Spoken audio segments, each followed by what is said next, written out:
What is esophagitis, and how does it affect your esophagus? Imagine your esophagus as a busy highway carrying food from your mouth to your stomach. Now picture that highway getting inflamed or irritated, causing traffic jams and discomfort. That's what happens with esophagitis. It is the inflammation or irritation of the lining of the esophagus, the muscular tube that moves food and liquids from your throat to your stomach. When this lining becomes swollen, sore, or raw, it can cause a range of symptoms that make swallowing and eating uncomfortable. In many cases, esophagitis is linked to acid reflux or gastroesophageal reflux disease. This condition occurs when stomach acid flows back into the esophagus because the valve called the lower esophageal sphincter isn't working properly.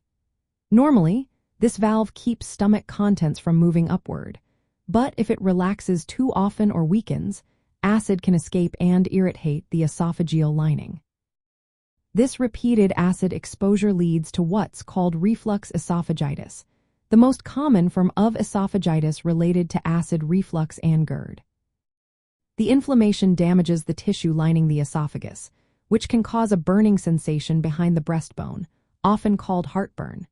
You might also feel pain when swallowing or notice that food feels like it's sticking in your throat.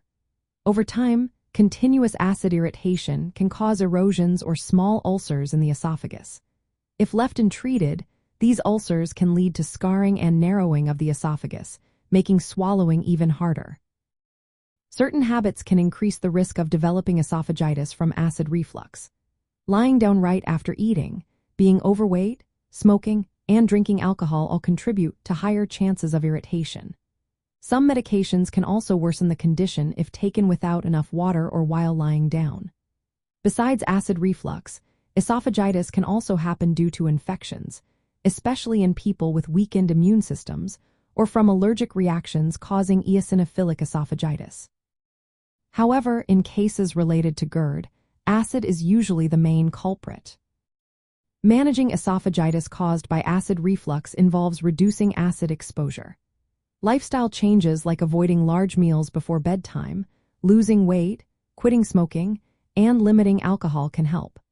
Doctors often recommend medications such as proton pump inhibitors or H2 blockers, which decrease stomach acid production.